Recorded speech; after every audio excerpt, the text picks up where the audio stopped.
Olá, doutoras e doutores, Sérgio Torres Teixeira aqui, né? Eu sou membro da Academia Brasileira de Direito do Trabalho, titular da cadeira de número 33. Estou aqui cumprindo uma missão extremamente honrosa e muito agradável, que é promover a entrevista de ingresso de nosso mais novo acadêmico, o recém-possado Guilherme Guimarães Feliciano, meu querido amigo, que foi recebido de braços abertos por todos os acadêmicos aqui. Foi fantástica a posse dele, né? Algumas semanas atrás, em novembro de 2020, se não me engano, foi o dia 27 de novembro de 2020. E nós temos uma tradição, então, aqui na academia, de ter esse contato com o acadêmico, ter um outro, né, acadêmico mais antigo, fazer uma entrevista informal, bem espontânea, para que um novo acadêmico possa fazer sua apresentação, para que aquelas pessoas que venham a acessar a nossa página tenham, então, esse contato e conheçam um pouco o mais novo integrante da academia. Então, estou aqui apresentando, né, o Guilherme Guimarães Feliciano, que é professor da Faculdade de Direito Largo de São Francisco, da USP, é juiz do trabalho, e desde 27 de novembro deste ano ele ocupa, então, a cadeira de número 53 da Academia Brasileira de Direito do Trabalho. Querido Guilherme, né, o notório GGF, como eu costumo brincar, seja muito bem-vindo à nossa academia. Eu vou deixar você à vontade agora para fazer uma rápida apresentação e depois eu vou formular algumas outras perguntas com esse objetivo de permitir que o grande público possa conhecer esse queridíssimo amigo que está na minha frente. Então, a palavra é sua agora. Faça uma apresentação, meu querido Guilherme.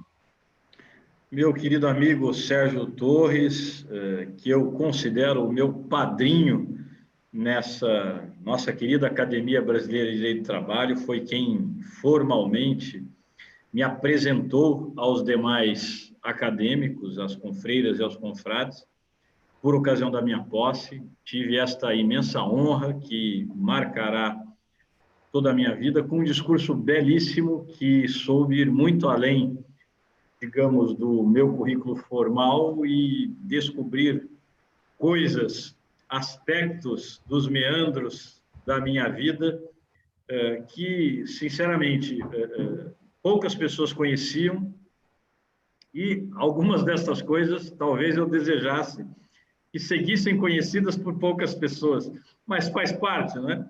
E o meu querido amigo, com toda elegância, fez essa apresentação, e quando se mostram esses detalhes, que às vezes até inconscientemente nós escondemos, inclusive de nós mesmos, é aí que talvez se abra mesmo a visão de todos, a pessoa, né? A essência de quem é apresentado, muito mais do que o que os currículos dizem.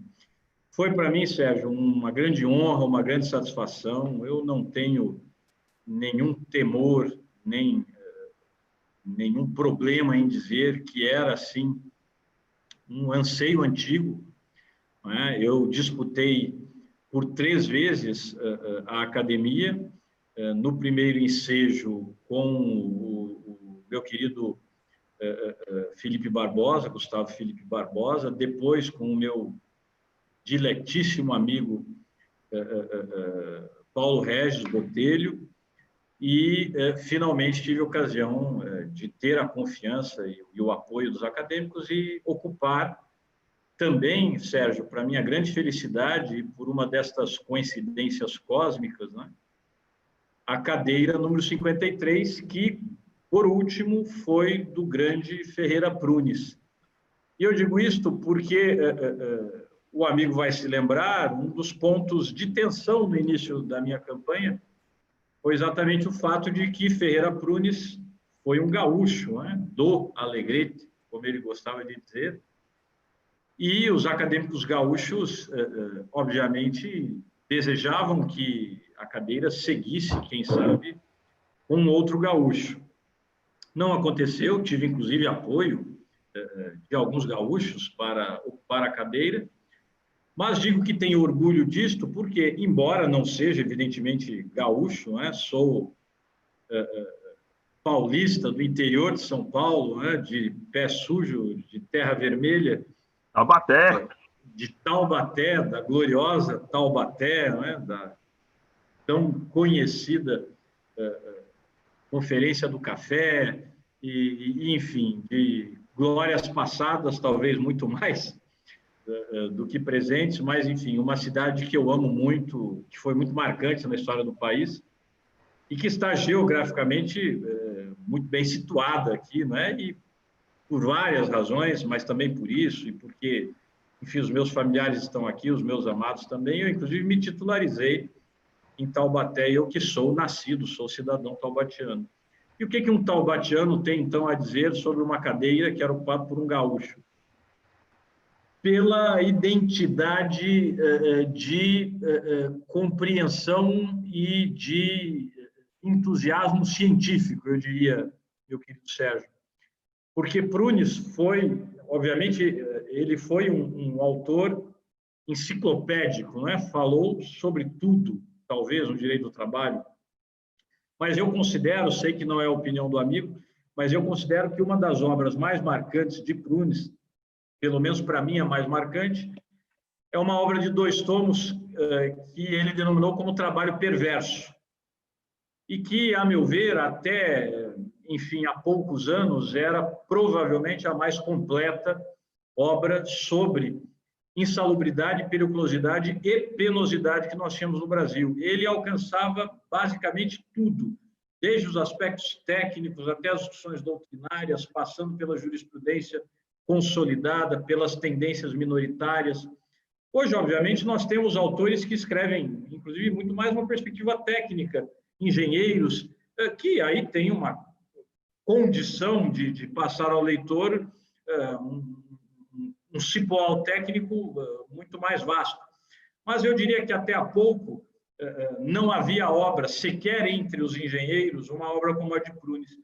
E eu, modestamente, tenho tentado, Sérgio, dar a minha contribuição também nesta área, na área do que o grande Magano chamava de direito tutelar do trabalho, né? E especialmente dentro do direito tutelar, a área de saúde e segurança do trabalho, que eu tenho denominado como meio ambiente do trabalho. Este é o tema, inclusive, de uma disciplina que eu ministro na pós-graduação da Universidade de São Paulo, em que nós discutimos longamente periculosidade, insalubridade, penosidade, NR15, NR16, NR28 e por aí vai. E, volto a dizer, Ferreira Prunes foi um grande estudioso desse tema, eu diria um dos precursores dos grandes temas e das grandes teses do direito ambiental do trabalho, tanto que no início da década de 70 ele já dizia do erro daquela alteração que houve na CLT ali no início dos anos 70, Sérgio, exatamente modificou todo aquele capítulo que hoje cuida de medicina e saúde do trabalho e que introduziu efetivamente o regulamento atual sobre insalubridade e periculosidade. E já nos anos 70, quando eu nascia, Ferreira Prunes dizia o que eu digo hoje, ou seja, o legislador se enganava porque se concentrava na monetização do risco, quando deveria talvez se preocupar mais com a prevenção do risco, com a proteção da pessoa. Ele tinha toda a razão, era um visionário, especialmente nessa área, e por isso o meu grande orgulho de estar nessa cadeira hoje. Perfeito. Não sei se me apresentei como você queria. Não, tá ótimo, tá ótimo. Não, o Ferreira Prunes foi fantástico.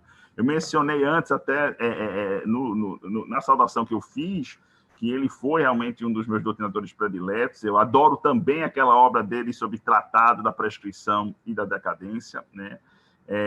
E é interessante, ele tocou em 2 pontos que eu vou querer abordar durante a entrevista, mas eu vou ter que separar. Um é exatamente sobre a questão da disputa, do que representa a disputa para ingresso na academia, que é muito interessante, eu acho que o público tem interesse nisso, mas outro foi que você tocou agora, já que você é realmente uma pessoa de múltiplos interesses, de muitas especialidades. Você acabou de falar do seu interesse sobre direito ambiental e aí essa abordagem tão fantástica que você faz e desenvolve nas suas pesquisas sobre questões ambientais, inclusive, como destacado, o adicional de de periculosidade e insalubridade. É até interessante, né, Guilherme, só um detalhe aqui, né?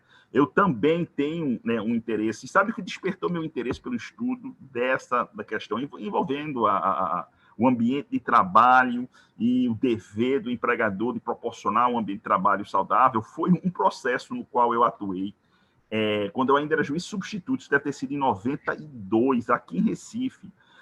Só um detalhe, só para você entender como é interessante, como despertou. Foi um processo, eu me recordo na época, inclusive, nós ainda tínhamos as juntas de concessão e julgamento, então eu atuava com classistas, e aí teve um processo, uma audiência, que estavam aguardando lá fora, assim, um grupo, era no mínimo umas 20 a 25 mulheres, né? Mulheres lá fora, e estavam todas juntas. Aí eu perguntei a classista, é uma ação coletiva? É uma ação pluma? Que ação é essa? Aí o classista do meu lado, doutor, vou procurar saber. Ele saiu, depois ele retornou, e a audiência ainda seria realizada. Aí ele disse, não, doutor Sérgio, olha, todas é uma ação só. Eu digo, mas qual é essa ação? Disseram que o processo é o número tal. Aí eu ficava ao lado, né, os processos físicos, não era o PJE. Aí eu peguei lá o processo e vi a petição inicial. E aí, quando eu li rapidamente, né, porque era a primeira sessão, então eu não tinha tido contato ainda, né, com a peça vestibular e as partes, eu verifiquei que era uma ação realmente plurima, né, uma ação com essas 25, 26 mulheres, só que nenhuma delas tinha sido empregada da respectiva empresa. Né? Ao ler a petição, eu vi que todas, Guilherme, sem exceção, eram viúvas de trabalhadores que trabalharam por uma empresa de detetização toda. E eram jovens, mulheres, 30 e poucos, 40 e poucos anos. Todas elas postulando, então, né, representando, né, o spoiler, mas não tínhamos, então, eu verifiquei nenhum inventário iniciado, mas postulando créditos devidos aos falecidos maridos, né, naquela empresa. É um negócio impressionante, eu fiquei impressionado. E aí o próprio advogado disse, pois porque não utilizava EPIs, não utilizava nenhum equipamento de proteção, essa empresa não fornecia. Isso é o quê? Quase 30 anos atrás. Então, foi o que despertou, então, rapaz, nós não nos dedicamos tanto ao estudo sobre essas questões, essa visão do Ferreira Prunes, que essa preocupação muito mais em estabelecer uma recompensa financeira pela exposição a agentes insalutíferos, ao invés de adotar medidas de prevenção, que seria efetivamente aquilo desejável para toda pessoa com um mínimo de sensatez. Foram questões assim que despertaram esse meu interesse, né, por essa área que você estuda e se desenvolve tão bem. Mas voltando aqui agora, então você mencionou que, né, se interessa pelo direito ambiental, mas não é um dos seus únicos interesses. Né? Nós sabemos, eu falei isso na saudação, que você, quando era jovem, tinha muitos interesses que variavam desde a astrologia até a poesia. Depois, na época, quando estava concluindo, após concluir o segundo grau, você fez múltiplos vestibulares para a área de administração, para a área de medicina e para a área de direito. Acabou passando em todos esses vestibulares, inclusive, né, em mais de um vestibular para a medicina, e depois acabou optando por cursar direito e, inicialmente, também administração na FGV, né, direito, na Faculdade de Direito Largo do São Francisco. Aí depois deixou a administração, porque você passou em múltiplos concursos também, começou a atuar profissionalmente, mas fez direito, concluiu, né, o seu curso de direito lá na Faculdade de Direito Largo de São Francisco, mas direito de trabalho não era necessariamente sua única área de interesse, já que você tinha demonstrado também interesse em outras áreas. E verificando seus estudos depois, uma curiosidade com relação a esse novo acadêmico, meu querido amigo Guilherme, ele foi direto da graduação para o doutorado. Ele não passou pelo mestrado, o que é comum. Né? Eu conheço alguns outros acadêmicos que também fizeram isso, mas o natural é graduação, mestrado, às vezes uma especialização, depois mestrado, doutorado. Mas o Guilherme, com essa capacidade peculiar que ele tem, já foi direto para o doutorado e doutorados em áreas também interessantes, né? O doutorado que ele fez, 2 doutorados, é outro elemento notável aí no currículo, absolutamente inacreditável, que o Guilherme tem. Ele fez um doutorado na USP, né, na área de direito penal, e depois um doutorado, se não me engano, em 2004 foi seu doutorado na USP, depois terminou um outro doutorado em 2014 em Portugal, na Universidade Clássica de Lisboa, na área de direito processual. Mas é conhecido, né, por atuar em várias áreas, mas sua concentração maior é na área de direito material do trabalho, direito, né, ambiental. Então, é impressionante, realmente assim, né? O Guilherme é alguém que quem o conhece, sabe, só dá orgulho. Eu fico pensando, rapaz, aquele, então, quando você pensa em alguém que como amigo seu, ou como membro de uma associação, uma entidade ao qual você pertence, só lhe traz alegria, então o nome de Guilherme é o primeiro que surge na minha cabeça. Você tem tantos talentos. Aí eu pergunto por quê? Né? Essa concentração, essa opção mesmo pela carreira, né? mais na área de direito de trabalho, com todos esses outros talentos. Você fez concurso logo depois de concluir o seu curso de graduação em Direito, e desde então é juiz do trabalho no TRT da 15ª Região, mas especificamente por qual o motivo de sua opção pela área trabalhista, quando você tem muitos talentos. Eu tenho certeza que se você tivesse escolhido, sei lá, física, né, ou astrofísica, você hoje estava na NASA. Eu não tenho a menor dúvida que você, de repente, já estava nessa missão aí que estão planejando para ir para Marte daqui a alguns anos. Aí eu queria que você expusesse, então, né, falasse um pouco desses seus múltiplos interesses, múltiplos talentos, e depois, né, o porquê de ter escolhido, né, a área de Direito do Trabalho. Meu amigo, tudo isso que você diz, e quem nos assiste precisa saber disso, são palavras queridas de um querido amigo que, enfim, como eu disse, eu levo para a vida. Então, não tomem tão a sério tudo isso que o nosso querido Sérgio diz. Mas, assim, me permita, meu amigo, fazer um pequeniníssimo reparo para que depois ninguém me peça para ler as mãos, jogar cartas, etc. Eu participei, e esse é um dos pontos que pouca gente sabia da minha vida, mas o desembargador Sérgio Torres descobriu. Eu, por muito tempo na minha adolescência, participei de um grupo. Na verdade, eu participei de 2 grupos. Um que eu cheguei a organizar, que se chamava LUA, que era Liga Ufológica e Astronômica. Então, nós estudávamos ufologia, que, enfim, todos sabem, né? É uma paraciência, digamos assim, que estuda os objetos não identificados, né? Que geralmente são voadores, nem sempre. Em português, atendem pela sigla OVNI, e em inglês, pela sigla UFO, né? Ou UFO, né? Como se, enfim, se aportuguesou. E daí ufologia. E astronomia, não astrologia. Astrologia nunca foi o meu forte. E depois eu participei de um outro grupo, Sérgio, que se chamava GPU, Grupo de Pesquisas Ufológicas. Porque isso é interessante, na verdade a gente não sabe, né? Porque quem não vive essas coisas acaba não tendo contato, digamos, com os bastidores. Grupos dessa natureza existiam, e eu suponho que ainda existam, no Brasil inteiro. E esses grupos se correspondiam, eram organizados, tinham veículos de comunicação. Nós tínhamos um jornal, mandávamos para correspondentes no Brasil inteiro, tínhamos 8 correspondentes fora do estado. Enfim, há inclusive uma revista muito conhecida do setor, que se chama exatamente UFO, e que surgiu de um desses grupos que era da nossa época. E por aí vai, não é? Então, tive realmente esse momento em que essa palpitação, né, tão própria do adolescente, né, de conhecer o mundo, de entender as coisas, de descobrir a natureza, esse interesse, essa curiosidade científica me impeliu para estudos os mais diversos.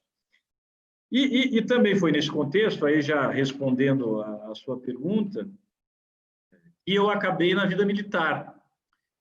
Porque quando você, enfim, começa a conhecer este campo, você percebe que, pelo menos em tese, né, e aí há todas essas teorias da conspiração, boa parte das informações que são coletadas e organizadas a respeito de assuntos como esse, mas não apenas de ufologia, de astronomia, de astronáutica, de astrofísica, que eram temas que me interessavam. Boa parte dessas informações é, digamos, produzida, organizada e arquivada, vamos utilizar essa expressão, pelas Forças Armadas, porque geralmente são temas que direto e indiretamente interessam a segurança nacional, etc. Isso acabou despertando meu interesse, então, pelas Forças Armadas. E, a partir disso, também com um grande apoio moral, digamos assim, do meu pai, porque o meu pai foi sargento do Exército.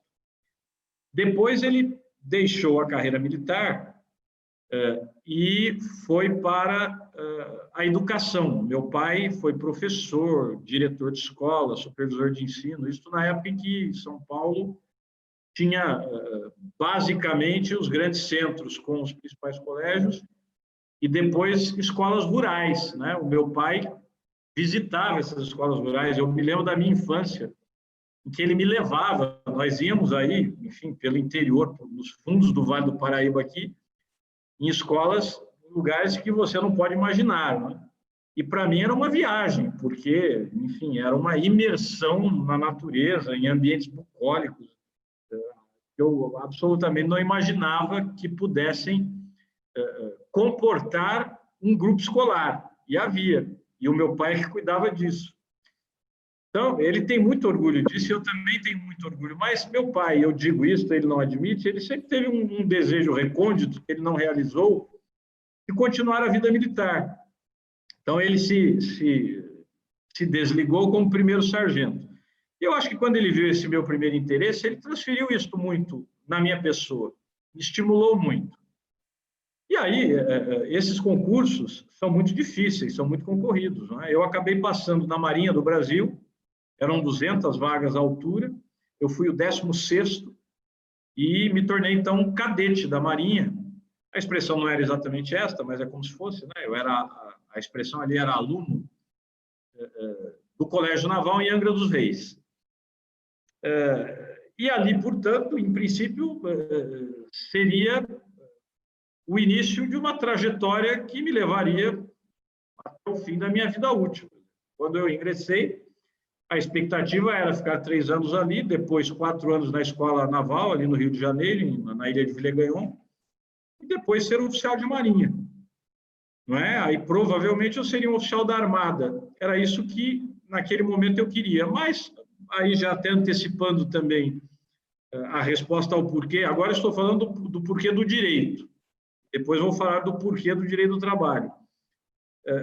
Às vezes, enfim, a realidade, as circunstâncias, os eventos nos conduzem para caminhos inesperados, vamos dizer assim, inicialmente ignorados.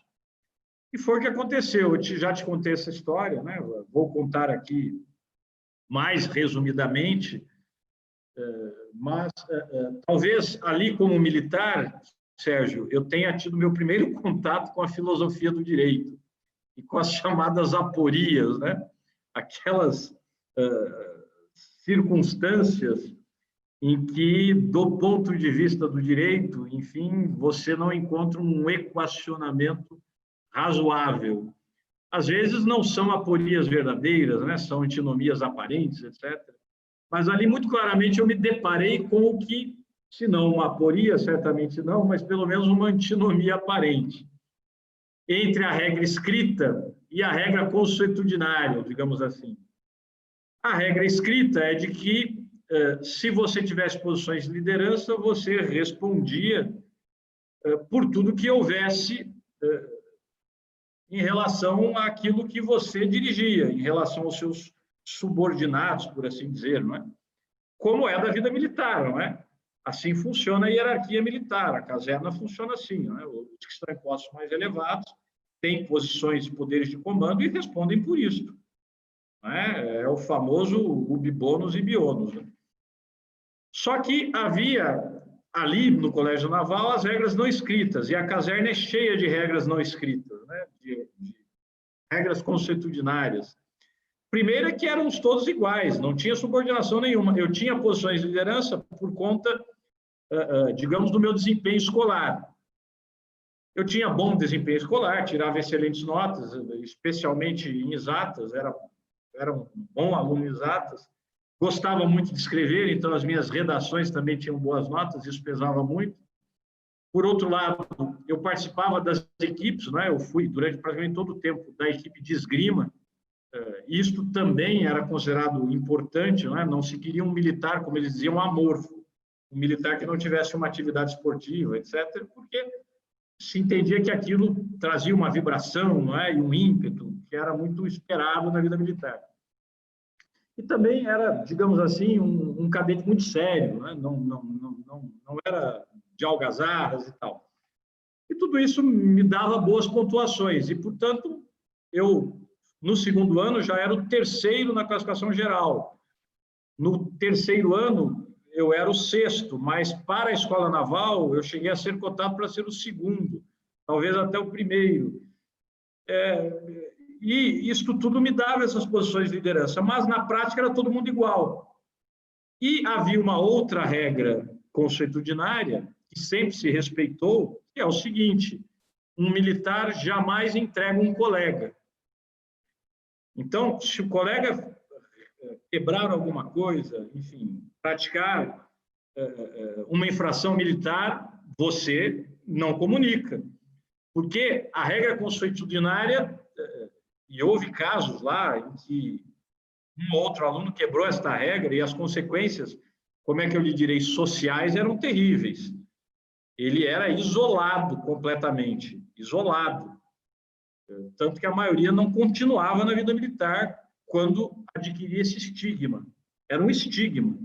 Então, você nunca entregava um colega, por pior que fosse a conduta dele.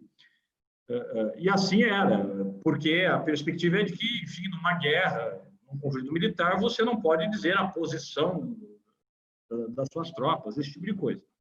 E em razão disso, veja, quem tinha posição de liderança muitas vezes ficava vulnerável, porque eventualmente alguém quebrava alguma coisa, alguém praticava uma infração, etc., estava na sua companhia, estava no seu pelotão, você sabia, mas não podia dizer. E você era o responsável. Se o indivíduo tivesse, enfim, alguma consciência, ele eventualmente se entregaria. Mas isso não acontecia. Geralmente isso não acontecia. Às vezes até se fazia isso para prejudicar o indivíduo que estava na liderança, inclusive. E aí não havia o que fazer. Você simplesmente engolia seco e recebia a punição. Isso aconteceu comigo, aconteceu 2 vezes. Isso me trouxe, Sérgio, um senso de injustiça imenso, que eu imagino que seja o que sinta, por exemplo, um trabalhador, quando sabe que tem o direito às verbas decisórias, quando sabe que tem o direito a uma equiparação salarial, a diferenças quaisquer, quando sabe que foi assediado, e simplesmente esse direito lhe é negado. E ele se vê numa condição em que não tem para quem recorrer. Felizmente, o trabalhador tem, é a justiça do trabalho. Eu ali não tinha, porque exatamente eu não poderia, em hipótese alguma, dizer de nada que houvesse acontecido e que envolvesse um companheiro. E à altura, Sérgio, o meu pai já havia se aposentado, meu pai e minha mãe são da Secretaria de Educação aqui do Estado de São Paulo, tenho orgulho de dizer pai e mãe professores. Meu pai se aposentou e foi fazer direito, que era um outro sonho. E aí ele comentava comigo sobre as coisas do direito, a época de direito penal, ele comentava muito, ele era um apaixonado pelo manual do Damásio, aquela parte geral, e falava, né, das teorias da justiça, lá das aulas de introdução ao estudo de direito, e aquilo começou a me fascinar. De tal maneira que quando eu comecei a chegar em meados do 3º ano no Colégio Naval, eu tinha me decidido, eu não vou continuar na vida militar porque eu não consigo conviver com esse contexto. Eu realmente não consigo admitir esta injustiça e achar que isso é aceitável num contexto maior. Eu não acho que é aceitável. Então, se eu não consigo admitir isto como adequado, como justo, como aceitável, e se, por outro lado, eu jamais vou realmente entregar companheiro algum, nesse contexto, é melhor que eu não fique. E tinha também, não vou ser hipócrita, a questão financeira. Militares à altura eram muito mal remunerados. Até hoje eu acho que são. Deveriam ser melhor remunerados. E eram mal remunerados. Eu também era. E aquilo também pesava porque você tem ambições, né? E, diante disso tudo, eu acabei, então, pedindo baixa com a ideia, a esta altura, já de fazer direito. Aí nós estávamos na metade do ano de 1991. Eu pedi baixa para fazer direito. Mas aí, Sérgio, só para explicar um outro aspecto que você disse, o meu pai, obviamente, odiou. Ele não queria que eu saísse, até porque, como eu disse, acho que era uma projeção dele em mim. Ele gostaria que eu seguisse a carreira militar. E a minha mãe conta que, enfim, quando eu fui pedir a baixa, o almirante, que era o comandante do Colégio Naval, ligou para o meu pai. Porque, como eu disse, eu era cotado para ser talvez o segundo ou até o primeiro na escola naval e, de repente, pedia para me desligar. Aquilo causou uma certa comoção e ele ligou para o meu pai para saber, olha, é isso mesmo? Ou o senhor quer falar com seu filho? Porque, enfim, o que ele dizia era, tá desperdiçando uma carreira que, enfim, pode ser uma carreira imensa dentro da Marinha de Guerra. E o meu pai, que já sabia, porque quando eu saí dizendo eu vou lá para me desligar, ele me disse, vai, mas você não tem o meu apoio. E quando o comandante ligou, querido almirante Volstein, né? Imagino que hoje esteja na reserva, mas se ele um dia vir este vídeo, fica o meu abraço a ele, o meu agradecimento por essa ligação tão gentil que ele fez para o meu pai. Eu nunca tive a ocasião de falar com ele depois disso. O meu pai disse a ele, olha, ele já decidiu isto, não há o que fazer. Mas a minha mãe disse que o meu pai chorou, enfim, não foi um dia agradável na minha casa aquele dia. Quando eu soube disso tudo, obviamente, Sérgio, eu não poderia pedir, nesse contexto, ajuda para o meu pai. E veja, eu recebi um soldo. De repente, eu era, por assim dizer, desempregado, não recebia mais nada. E eu precisava fazer um cursinho. Eu já sabia que isso ia acontecer. Então, o que eu fiz? Eu me preparei para este momento. Eu fui a São José dos Campos, havia um grande cursinho à altura, que era o principal do Vale do Paraíba, e quem o dirigia era um médico, cardiologista formado na USP. Acho que foi o meu primeiro vínculo, digamos assim, com a USP, porque do que ele me contou, eu comecei a me encantar pela instituição. E eu fui com a cara e a coragem, levei o meu boletim lá do Colégio Naval, que todo mundo sabia, era um colégio de elite, etc., e fui falar com a cara e a coragem. No início até foi difícil, porque, de repente, olha, quero falar com o sócio proprietário. Sim, mas quem é o senhor? Não, eu não sou ninguém. Só tenho uma proposta para ele. Mas, de tão insistente, ele acabou me recebendo. E aí eu disse a ele, muito claramente, falei, olha, eu estou saindo do Colégio Naval, vou pedir baixa daqui a 2 ou 3 semanas. Isto era no recesso de julho, que foi quando eu planejei essa minha ruptura. E disse a ele, eu quero fazer o curso que vocês têm aqui. Inclusive, quero fazer a especialização para o ITA, porque, embora no momento que eu me desliguei, eu já tivesse a ideia de fazer direito, nos outros 2 anos e meio, eu tinha alimentado muito a possibilidade de, eventualmente, ir ou para o Instituto Tecnológico da Aeronáutica ou para o Instituto Militar de Engenharia, porque eu continuaria na vida militar, etc., porque eu tinha gostado também. E aí seria no outro contexto, numa abordagem, enfim, em que eu trabalharia mais no campo das engenharias e menos no campo do militarismo propriamente, né? E disse a ele que essa era a minha intenção, mostrei a ele, digamos, o que eu era capaz, né, de fazer, e disse a ele, olha, eu não tenho condição de pagar, porque eu agora estou desempregado, a verdade é essa, mas se você me der uma bolsa, eu faço um trato com você, eu farei, com o senhor, né? Eu farei todos os vestibulares principais que eu puder fazer. E isto tudo, eu imagino que eu terei bons resultados, isso tudo reverterá em publicidade para o curso. Se o senhor concordar assim, eu assumo esse compromisso. eu não vou fazer apenas nos cursos que eu gostaria, farei em todos que tenham uma grande procura, etc. E ele me achou, acho que tão pretensioso, e falou, tá bom, só que se isso não der certo, nós vamos conversar depois.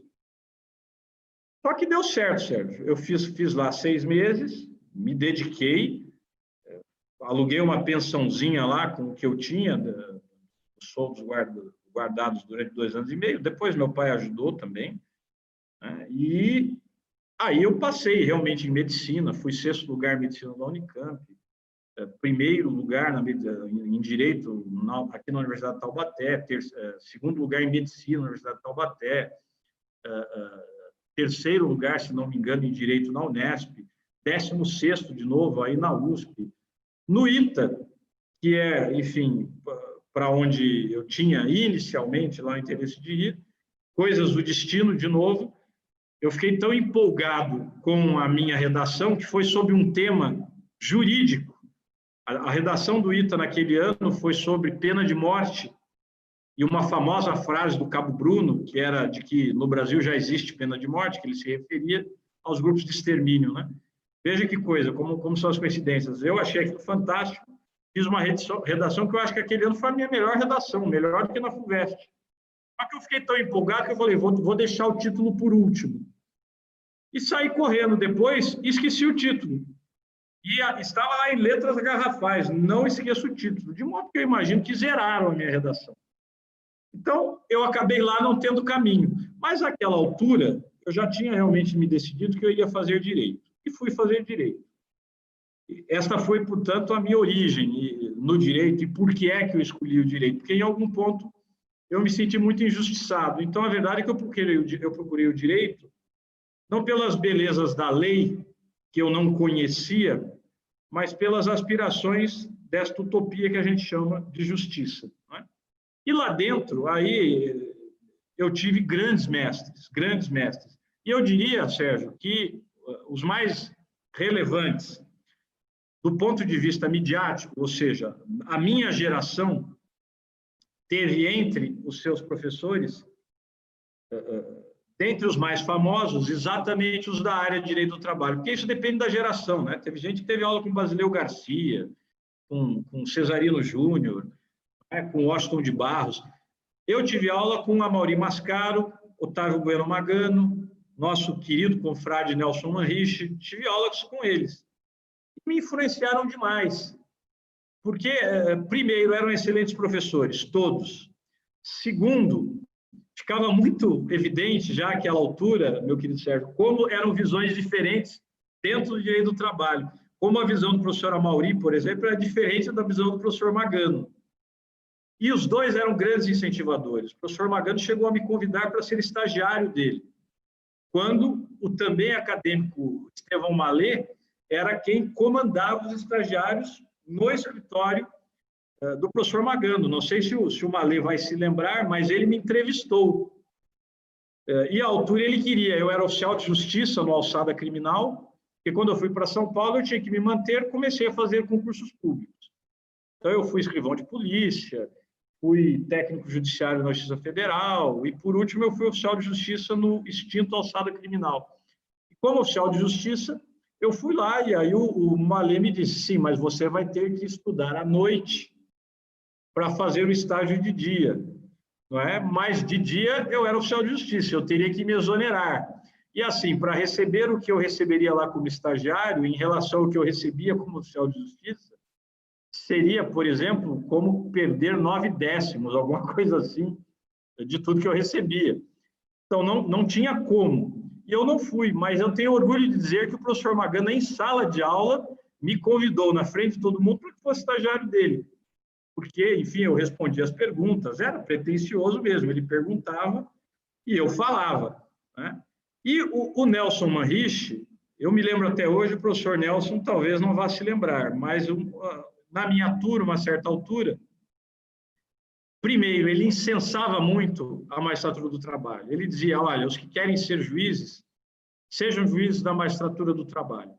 E aí ele dizia isso, e aquilo também foi me cooptando, né? As coisas que ele dizia, como na Justiça do Trabalho seria possível por exemplo, realizar justiça social em largas pinceladas, que era o poder normativo.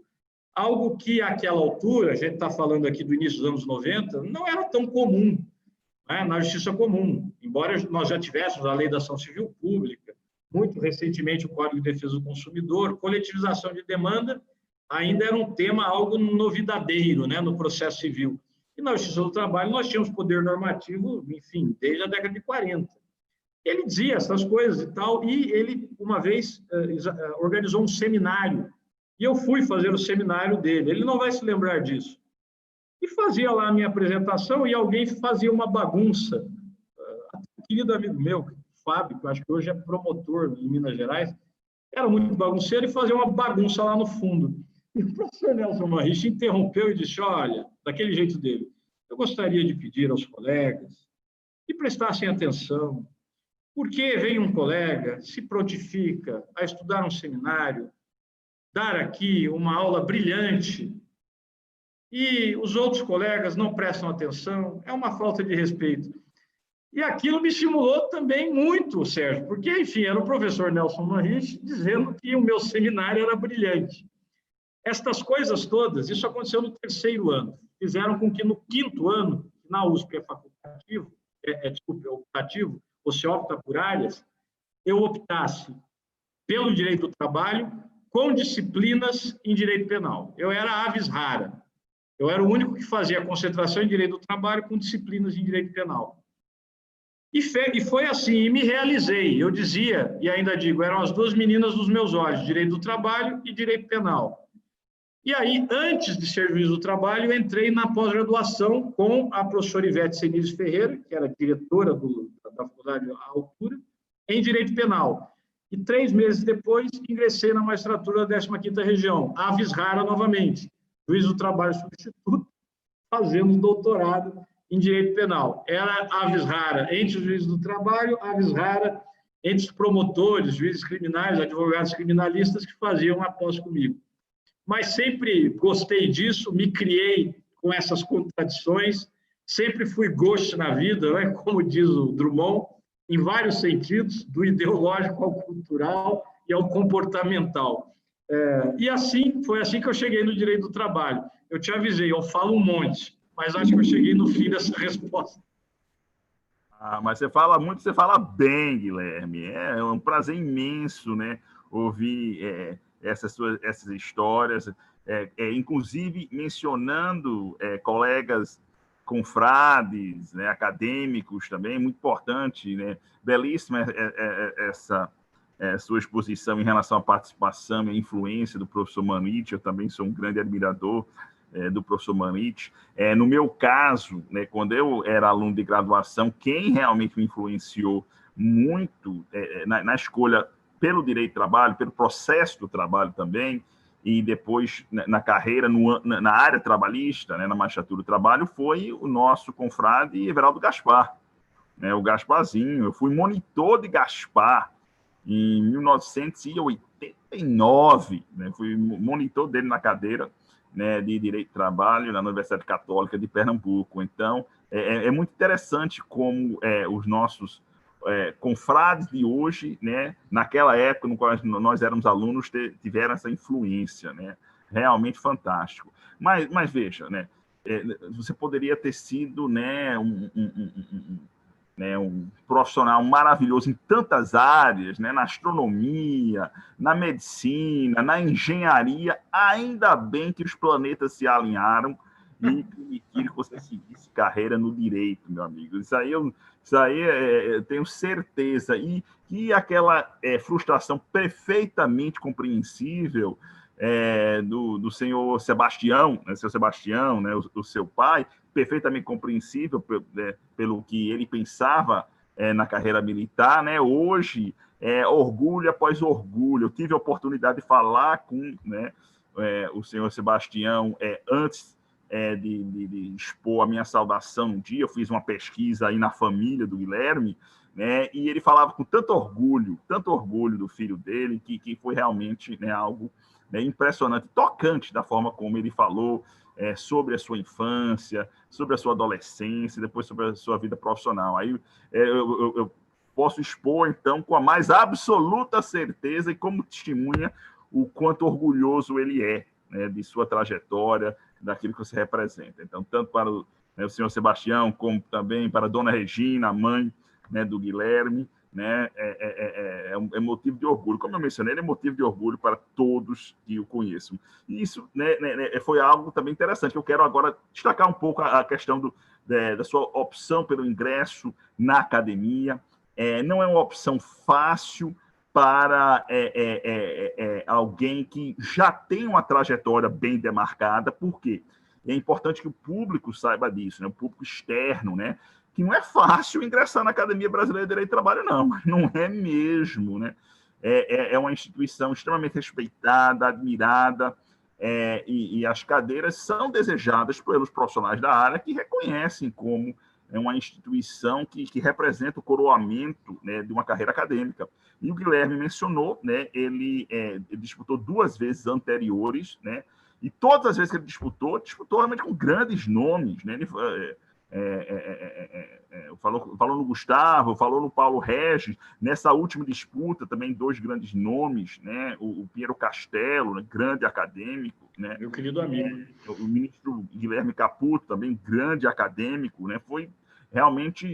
Foram disputas com grandes nomes, e sempre, né, é uma situação delicada para alguém que já tem um nome, né, de se dispor, não, eu vou disputar, mesmo sabendo que, de repente, pode não conseguir, né, ingressar. Então, queria que você mencionasse isso, o que levou a decidir, não, eu quero, e o que levou a continuar, considerando que você disputou 2 vezes anteriores, né, e assim, seus sentimentos em relação à academia. E eu vou adiantar, né, o que eu penso, e eu falei isso também, e é uma verdade, porque no caso do Guilherme, o que era super interessante é o seguinte: eu tenho uma amizade pessoal com o Guilherme, então, né, na disputa, de qualquer jeito, eu tenho algo pessoal, mas isso, né, esse vínculo de amizade, né, era superado pela minha constatação de quem ele é e o que ele representa, né, não apenas para a Academia Brasileira, mas para, né, de Direito do Trabalho, mas para todos os acadêmicos nacionais. É um valor, né, assim, absolutamente, né, imensurável, né? É uma joia. Guilherme é uma joia da Academia Brasileira, não da Academia Brasileira de uma forma geral, do direito. Ele realmente é um profissional exemplar, admirável, e eu pensava, né, olha, ele tem que estar na academia. A academia, né, não é só que a academia vai representar algo grande para o Guilherme vai representar algo muito importante para a academia. E esse pensamento foi o que realmente me levou a, não, eu acredito que, né, nessa disputa eu vou assinar, vou subscrever o nome de Guilherme e vou expor a todos os acadêmicos, que, sem demérito algum para os demais concorrentes, grandes nomes, né, eu não consigo ver a academia perder essa oportunidade de ter alguém como o Guilherme Guimarães Feliciano, por tudo isso que ele representa, que está revelando aqui agora, nesse nosso bate-papo informal. Vocês conseguem ver tanto o lado de humildade dele, como todo esse lado dessa capacidade intelectual inesgotável, né? Absolutamente inesgotável, que não conhece fronteiras, não conhece limites. Então, isso realmente foi muito representativo para mim. O Guilherme sabe o quão importante foi, né, no meu entender, para a academia, o ingresso dele. Então, eu estou tão duplamente feliz, porque eu estou feliz porque meu amigo entrou, mas estou feliz também pelo que ele representa para a nossa academia, que é algo que eu sempre levei muito a sério. A academia tem que ser, né, sempre disputada pelos melhores, e então foi um win-win, né, ganho-ganho dos dois lados. Então, isso é o meu depoimento pessoal, que eu faço aqui, que eu exponho em relação ao Guilherme. Mas, Guilherme, vamos lá, porque não é fácil a primeira opção por disputar, e depois não conseguiu uma vez, não conseguiu a segunda vez, e ainda, né, ir para a terceira vez contra 2 adversários, assim, concorrentes, maravilhosos também, né, como grandes acadêmicos, né, que disputaram com você, e você, né, ainda insistir, e o sentimento que você teve quando saiu o respectivo resultado, e você, então, ficou sabendo que sim, a cadeira de número 53 seria a sua. Me dê os seus pensamentos, meu amigo. enfim, quem estiver aí nos assistindo, nos escutando, tiver este desejo, esta aspiração,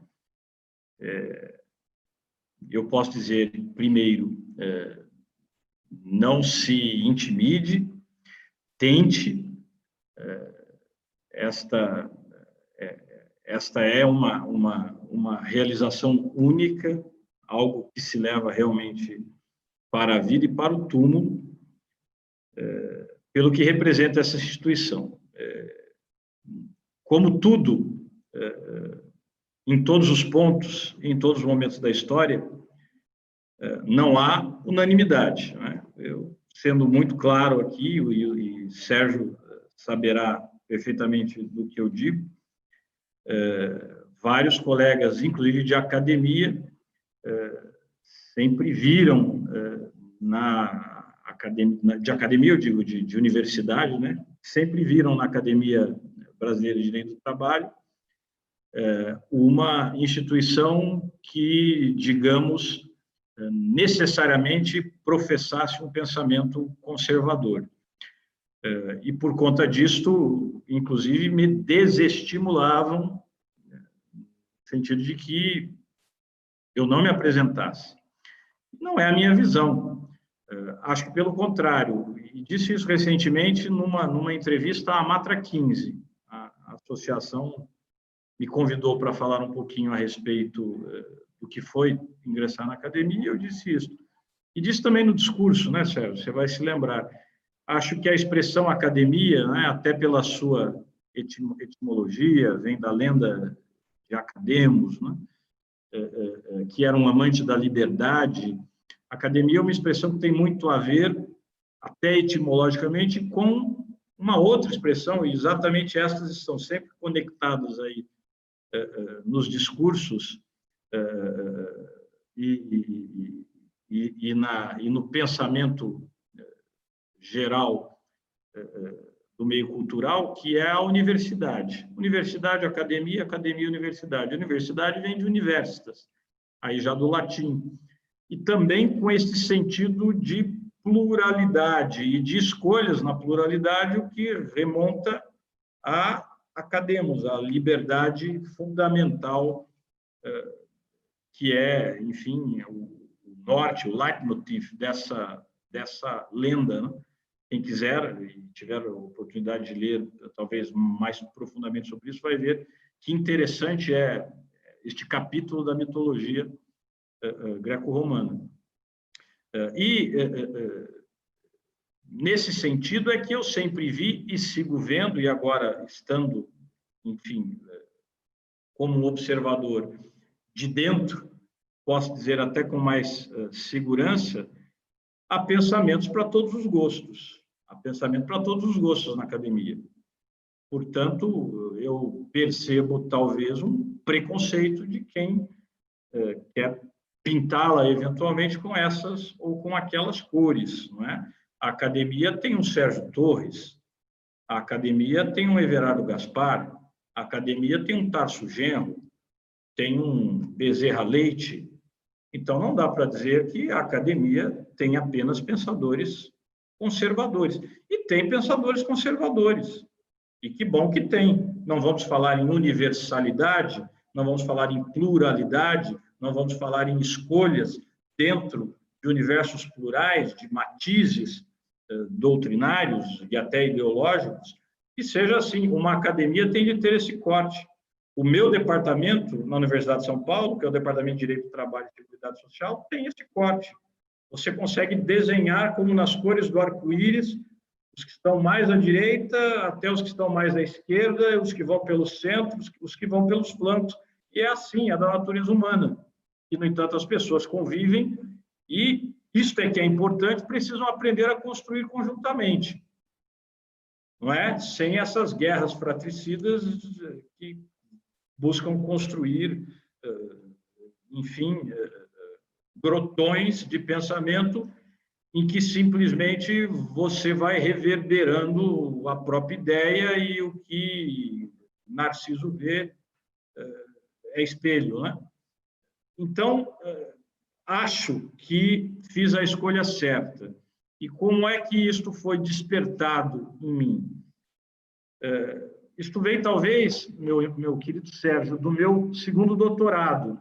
Eu tive a ocasião de me licenciar, como a lei orgânica da magistratura permite, por 2 anos, para fazer, então, esse segundo doutorado na minha querida, minha segunda casa, Faculdade de Direito da Universidade de Lisboa. Morei lá 1 ano e meio, em Telheiras, morava ali quase ao pé do estádio do Sporting de Lisboa, e também muito próximo do Estádio da Luz, que era do Benfica, mas mais próximo ainda do Alvalade, né, que é do Sporting. E fui muito feliz lá, fui muito feliz. Foram quase 2 anos ali, muito felizes da minha vida. E ali eu conheci uma outra grande acadêmica, Lélia Guimarães, que à altura estava lá fazendo doutorado, como eu. Eu não conhecia a Lélia, eu confesso a você, mal conhecia a academia, mas Lélia, que já era acadêmica à altura, veio me dizer da academia e, enfim, como eu tive, talvez a certa altura, um certo destaque, ela também me disse, eu vou levar você para a academia. Ela me disse isso em Lisboa, talvez ela não se lembre disso. Mas muito bem, passaram-se os meses, enfim, e cada um seguiu o seu caminho, voltamos ao Brasil, eu voltei à jurisdição, ela, à altura, já atuava no Tribunal Superior do Trabalho, voltou à atuação, algum tempo depois se aposentou. E aí, chegou na minha vida, na verdade já estava na minha vida, mas como algo lateral, que era a vida associativa. Eu, quando estava em Lisboa, era diretor cultural da Matra 15, que era uma pasta que admitia, digamos, que a gestão fosse feita à distância. O presidente da Matra era o querido Firmino Alves Lima, um outro humanista do direito do trabalho, e ele me convidou, eu aceitei, falei, Firmino, mas eu vou ficar fora esses 2 anos da sua gestão. Não tem problema, a gente quer você lá. E aí fiquei. Quando eu voltei, as coisas, digamos que se precipitaram. Eu fui convidado para ser secretário-geral, depois vice-presidente, na sequência já presidente da Matra 15. Então, 4 anos depois, eu presidia a segunda maior associação de juízes do trabalho do país. E não era pouca coisa, muita responsabilidade. E nessa altura, em função de um grande evento que houve em anos anteriores em Montevidéu, eu conhecia um outro querido acadêmico, um queridíssimo amigo, que é o Luciano Martinez. E o Luciano Martinez, então, quando eu era presidente da Matra 15, me telefona e fala, Guilherme, abriu uma vaga para a academia, a época ainda era nacional, Academia Nacional de Direito do Trabalho. E eu acho que você tem todas as qualidades, todos os predicamentos, e nós, aqui na Bahia, gostaríamos de apoiar o seu nome. Tanto é que eu falei no discurso que os meus primeiros apoiadores, enfim, eu acabei, vejam como são as coisas, eu, paulista, de pé, de terra vermelha, ingressei em uma cadeira que era de um grande gaúcho e os meus primeiros incentivadores foram os baianos e o meu grande padrinho, um pernambucano. Coisas da Universitas, né? Coisas da pluralidade. Foram os baianos. Então, quem é que assinou a minha primeira carta de apresentação? Luciano Martinez, professor Pinto, Lélia Guimarães, o meu querido Pamplona, eles é que assinaram. E aí, obviamente, tive apoio de paulistas também, de um grande apoiador que durante todos esses anos sempre foi, acho que em São Paulo, querido Sérgio, foi o meu maior apoiador, meu maior, digamos, planejador, né, articulador no estado de São Paulo, que foi o querido desembargador Pedro, foi presidente do TRT-15, um grande jurista também, e, enfim, acadêmico. E o desembargador Pedro me procurou, aliás, à altura eu procurei, porque o Luciano disse, olha, o desembargador Pedro é um acadêmico antigo, um dos mais respeitados, aqui da 15ª, foi presidente do TRT-15, seria importante você ter o apoio dele. Falei com ele, ele me apoiou desde o primeiro momento, desde lá até agora, não é? Ele, inclusive, votou nessa eleição eletronicamente, né? Então, tenho também muita gratidão por tudo que ele fez, por todo o apoio que ele me deu. E começou assim. Mas aí eu disputei, como eu disse a você, com o querido Gustavo. E não vingou. E a partir disso, Sérgio, eu entrei na Anamatra. E aí pensei comigo, eu tenho que me dedicar a alguma coisa, né? Se eu vou para a vida associativa, eu vou me dedicar a isso. Acho melhor do que, enfim, ficar esperando uma eventual vaga e, quando ela surgir, eventualmente os colegas vão precisar de mim para alguma questão mais candente em Brasília e eu vou estar ocupado com isso e vou acabar me dividindo entre dois mundos e não terei uma atuação satisfatória nem em um plano nem em outro. E, de fato, foi assim.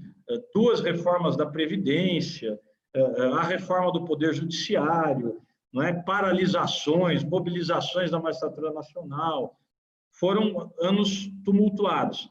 Neste tempo em que eu fiquei na Anamatra, diretor de prerrogativas, vice-presidente, presidente, eu deixei em um cantinho do meu coração essa minha aspiração de ir para a academia e me dediquei à vida associativa. Quando eu termino a minha presidência na Anamatra, um pouquinho antes, na verdade, um ano antes, eu já, enfim, lecionava já há 6 anos na Universidade de São Paulo. Eu já tinha tido também vários ensejos em seminários, até em concursos, cheguei a ser examinador dele em concurso. Já tinha, portanto, uma relação de amizade mesmo com o nosso querido Bolsinhas. O Bolsinhas, então, veja como são as coisas. A certa altura me liga, ele já namorava a Lorena, né, que é a nossa colega juíza. A gente queria conversar com você. Vamos almoçar juntos, né? E aí nós temos ali o Itamaraty, em frente ao Largo São Francisco, eles foram lá. E, para minha surpresa, era de novo isto. O Bolsinhas dizia, sem saber lá da iniciativa do Luciano, ele me disse, olha, abriu uma vaga, que é uma vaga de um paulista, né, de um acadêmico paulista, nós achamos que você, paulista, o TRT15, enfim, deveria concorrer. Então, nós viemos aqui convidá-lo, eu vou te ajudar, etc. Mas eu estava exatamente na metade da minha presidência lá na Anamatra. Então, fui muito honesto com ele e disse, Bolsinhas, eu gostaria. E aí contei essa história toda, etc. Mas acho que este não é um bom momento. Não é um bom momento exatamente, porque nós estávamos vivendo, quer dizer, veja, era a iminência do início do governo Bolsonaro, que faria uma reforma da Previdência, como trouxe uma reforma da Previdência. Começou o mês de janeiro, você vai se lembrar, falando da extinção da Justiça do Trabalho. Antes dele, isso já havia circulado pelo parlamento, né, a partir de parlamentares como José Carlos Aleluia, o próprio Rogério Marinho, etc. Eu estava às voltas com isso. Então, cheguei à conclusão de que eu não poderia me dividir. E disse só Bolsinhas, ele disse perfeitamente, entendo perfeitamente, acho que você tem razão. Quando tudo isso terminar, me procure. E foi o que aconteceu. Terminou a Anamatra, surgiu mais uma vaga, aí falei com Bolsinhas, Bolsinhas prontamente me apoiou, também o doutor Pedro e aqueles apoiadores, alguns baianos inclusive, mas poucos desta vez, e, enfim, aqueles que em outras ocasiões estiveram comigo, alguns voltaram, outros não. Nessa ocasião eu falei com você e o meu querido Sérgio, com a sua franqueza, transparência e elegância de sempre, me disse que tinha um compromisso com o meu também querido amigo Paulo Regis. E aí ninguém consegue combater Sérgio Torres. Eu perdi. Mas, enfim, perdi com muito orgulho, porque perdi para um querido amigo e, a essa altura, ouvi palavras muito elogiosas e também de estímulo. Sérgio Torres soube me dizer, não vou te apoiar, e, apesar disso, me estimular. Ele não me desestimulou, ele me estimulou, apesar de me dizer muito claramente que que não me apoiaria. Apoiou o Paulo como tinha um compromisso com o Paulo. E assim foi. E aí, na terceira, subsequentemente, mais a cadeira do professor Prunes, aí se abriu. Desta vez, então, Sérgio me apoiou, Bolsinhas também. A este grupo de primagens, vou dizer assim, uniu-se o nosso querido Ricardo Guimarães, que, veja, de novo a questão da universalidade. Eu acho que no direito do trabalho, Sérgio, o Ricardo pensa muito diferente de mim. E, no entanto, me apoiou desde o primeiro momento. Eu preciso dizer isso com clareza, foram os grandes articuladores, como eu disse lá, digo aqui, não fossem por eles, eu provavelmente não estaria na academia, na cadeira 53 ao menos. Então, para quem tem este anelo, para quem tem essa aspiração, é importante ter apoios como este. Eu tive grandes apoiadores e, entre os primários, o meu querido padrinho Sérgio Torres. Nesse contexto é que, finalmente, eu consegui. Tive um apoio expressivo, em face de dois grandes adversários, como disse o meu amigo Sérgio, foi o Jorge Pinheiro Castelo, presidente aqui da Comissão de Direito do Trabalho, na sessão da OAB em São Paulo, que eu considero um amigo. Também o ministro Guilherme Caputo, meu xará, de quem eu gosto muito, mas tive esta sorte, esta honra de ser eleito. E, para mim, Sérgio, foi uma grande felicidade, foi uma realização. Veja, falando daquele primeiro momento, né, quando eu estava fazendo doutorado com Lélia, quando ela pela primeira vez disse, olha, eu vou propor o seu nome à academia, como ela de fato fez, ela me subscreveu em 2 ocasiões, Isto era 2003, eu sou acadêmico agora em 2020, portanto, 17 anos. 17 anos de espera, na verdade. É claro que houve esse grande interstício da vida associativa, mas foi isso. Quando acontece, é uma realização imensa, uma felicidade única e também uma expectativa grande, né, Sérgio? Porque a gente quer contribuir. Foi isso que eu disse desde o primeiro momento em que eu entrei na lista de WhatsApp dos acadêmicos. Eu quero contribuir, eu estou aqui para isso, né? Temos lá grandes nomes, volto a dizer, eu tive a sorte de ter o apoio do meu querido amigo Sérgio, que tenho absoluta certeza, logo, logo presidirá a nossa academia, é questão de tempo, e eu tive essa sorte, e agora eu estou lá para somar, foi uma grande felicidade, uma realização, volto a dizer, esperou 17 anos, e que marca a minha vida, marca a minha trajetória, levo para o resto da vida. E como eu disse também no discurso, e aí termino aqui também esta longa resposta, a minha cadeira, a cadeira 53, teve, enfim, o seu patrono, o seu membro fundador, tem o seu patrono, teve o seu membro fundador, depois Ferreira Prunes e eu. Sou apenas o terceiro nessa cadeira. Quantos tantos virão depois de mim? Quantos tantos virão depois de você, Sérgio, na sua cadeira? Isso é muito legal, é muito bonito de imaginar. Que, bem ou mal, a cadeira deixa um legado. Quem passou pela cadeira pensou, o que deixou para o direito do trabalho, o que construiu, e, a partir dessa construção, o que os próximos poderão construir. Pensar nisto como uma cadeia virtualmente infinita, que poderá estar aí daqui a 100, 200, 300 anos, é fascinante. Por isso é que eu disse, vai além da vida, né? É uma memória que fica.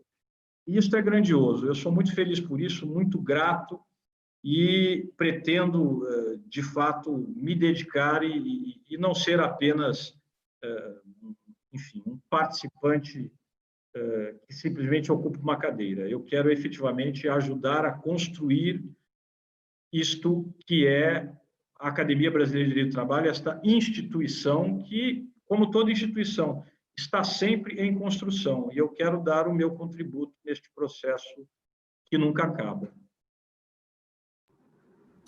Excelente, Guilherme. Olha, maravilha, maravilha, realmente. Dois pontos assim que eu quero destacar que você apontou tão bem, né? Primeiro, realmente a academia ela é plural. ela é extremamente plural e é uma pluralidade tão fantástica, porque nós temos pessoas com pensamentos diferentes, né, que adotam, né, correntes ideológicas diferentes, mas se respeitam. É um respeito mútuo tão grande no nosso ambiente acadêmico, isso eu acho fantástico. Pode testemunhar isso nos vários eventos que nós organizamos. Aí nós temos vários acadêmicos, muitas vezes com pensamentos totalmente antagônicos em relação a boa parte dos tópicos juslaborais, mas que se admiram, que se gostam, que dialogam. Então, isso realmente é extremamente saudável, é algo que me deixa orgulhoso da nossa academia, nós termos essa pluralidade de pensamentos e esse trato tão respeitoso entre os respectivos acadêmicos. Isso realmente, né, é muito legal, muito interessante. E a importância que você destacou da academia, eu também penso assim, a nossa responsabilidade como acadêmico, toda vez que nós somos apresentados em qualquer evento, né, nós representamos a academia, ela tem um papel importante a cumprir, especialmente nesse período um pouco turbulento, né, para o direito do trabalho, para as relações trabalhistas de uma forma geral. O que me leva a, né, o próximo tema, né? Eu acredito que nós já ultrapassamos, viu, Guilherme, nosso tempo estimado de 1 hora, mas não tem nada não, a gente passa um pouquinho, né, porque tem pelo menos esse tópico que eu ainda quero abordar e depois quero finalizar com uma nota mais pessoal, mas vamos abordar ainda esse tema que envolve exatamente esse período turbulento pelo qual passa o direito do trabalho. Nós tivemos a reforma recentemente, em 2017, depois veio essa pandemia que afetou materialmente, né, as relações laborais, individuais e coletivas, né, de forma tão intensa, e nós estamos aguardando chegar após pandemia, né? Tomara que, né, essa imunização venha a chegar da forma mais rápida possível. Quais são os seus pensamentos, então Guilherme, para que o público entenda, né, as suas perspectivas, tanto em relação à nossa atual realidade, né, esse momento pelo qual está passando o direito do trabalho, se é um momento de transição, se é um momento de permanência com relação ao seu núcleo duro, o núcleo duro do direito do trabalho, e perspectivas em relação ao futuro, o que é que o futuro nos reserva, considerando todas essas transformações pelas quais nós passamos agora na pandemia. Eu sempre digo que o futuro, muitas vezes, não vem de uma forma fluida e contínua. De vez em quando é como se nós tropeçamos, levássemos uma topada, dessemos algumas cambalhotas e levantamos e estamos, então, né, numa distância em relação ao momento que estávamos antes. E, de repente, essa pandemia pode, né, ter implicado isso, pode ter dado um incentivo com combustível para processos de disrupção que já estavam em curso no ambiente das relações de trabalho. Então, seus pensamentos sobre esse momento do direito de trabalho e sobre, né, o direito de trabalho pós-pandemia. Veja, Sérgio, eu diria a você, e aí, obviamente, na minha fala vai a minha visão de mundo. E na minha visão de mundo, não apenas a minha percepção quanto ao direito, mas a minha percepção quanto à realidade social e quanto aos caminhos que talvez fossem mais virtuosos, enfim, se o país optasse por eles. O direito do trabalho não vive um bom momento, e não é agora por conta da pandemia. A pandemia agravou isto, não é? Mas o direito do trabalho já vinha sofrendo golpes naquilo que ele originalmente sempre foi, já há muito tempo. Né? A rigor, para não politizarmos tanto esta resposta, talvez possamos retroagir aí já à década de 60. Né? Eu diria que o primeiro grande golpe contra a tessitura do direito do trabalho talvez tenha sido o próprio Fundo de Garantia do Tempo de Serviço, que vem como uma opção em 66, substituindo a estabilidade decenal. Né? Afinal, nós tínhamos no Brasil, bem ou mal, a partir de um determinado momento, né, um direito ao emprego, efetivamente. E hoje não temos mais. Aqui, sem sombra de dúvidas, houve um retrocesso. Não, mas isto foi uma evolução, caminhou-se rumo à modernidade, não me parece. Basta ver que a grande maioria dos países da Europa Ocidental, por exemplo, é signatária da Convenção 158 da Organização Internacional do Trabalho, que exatamente protege o trabalhador contra a dispensa arbitrária ou sem justa causa. Basta ver que a nossa Constituição, inclusive, prevê isto. E convenhamos que o Constituinte originário não dá conselhos, nem sugestões. Não é? É o que talvez o mundo tenha aprendido com Robert Alexy e a sua teoria dos direitos fundamentais. Se eu estou falando em preceitos constitucionais, o que dali dimana, desculpem, são normas jurídicas. Ora normas princípios, ora normas regras, mas, repito, o que dali dimana são efetivamente normas jurídicas que, portanto, têm imperatividade. Né? Haverá densidade maior do ponto de vista deste conteúdo imperativo ao tratar das regras, uma densidade menor nos princípios, a exigir intermediações concretizadoras, e no nosso sistema de civil law, por excelência, o legislador fará essa concretização, mas não apenas ele. Né? A minha tese de doutorado em Portugal, em larga medida, examina isto, como há, na verdade, nas democracias contemporâneas, uma repartição dinâmica entre os poderes de uma república, de tal maneira que, quando, na concretização dos princípios constitucionais, o poder legislativo não age, o judiciário agirá. Isto é legítimo. Até porque, diante do impasse político, o legislativo pode, eventualmente, estagnar-se, pode até recuar. O judiciário não. Porque o judiciário, se por um lado é inerte, diversamente do legislativo, por outro lado, não pode pronunciar um non-liquid, não decido, diversamente do legislativo, que pode dizer, olha, aqui não há, neste momento, maiorias para decidir sobre isto e, portanto, não decidimos. O juiz tem de decidir.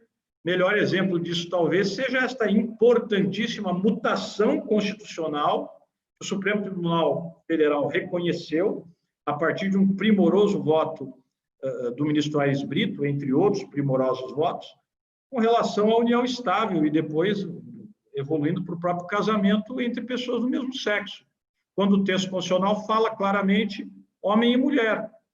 Mas hoje está adquirido, a partir de uma evolução proporcionada pelo Poder Judiciário do país, que esses direitos também alcançam casais homoafetivos. Veja como isso é importante, como se conseguiu progredir em uma interpretação que, efetivamente, realiza, sem sombra de dúvidas, a meu ver, a vontade do Constituinte originário, embora ele não tenha conseguido, desde logo, dizer isto. Não é?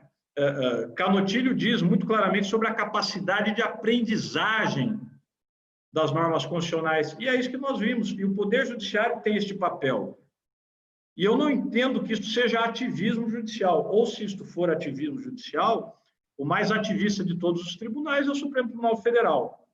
E que bom que é, porque isto é fundamental, já que, repito, por vezes, o legislativo, por uma série de razões políticas, não consegue avançar. Em outras ocasiões, o judiciário não avançará e os outros poderes avançarão. Eu sempre dou o exemplo, meu querido Sérgio, do caso dos trabalhadores do sexo. Até hoje, o Poder Judiciário tem uma grande dificuldade em reconhecer direitos trabalhistas para um trabalhador do sexo, por diversas razões. Por razões morais, vamos encontrar manuais que dizem que não pode haver relação de emprego porque esse trabalho é ilícito. O trabalho não é ilícito, o que é ilícito é a exploração desse trabalhador. Criminosa é a manutenção da casa de prostituição, criminoso é o lenocínio, né? Criminosa é a cafetinagem. Agora, o trabalhador do sexo que está neste contexto, ele é vítima.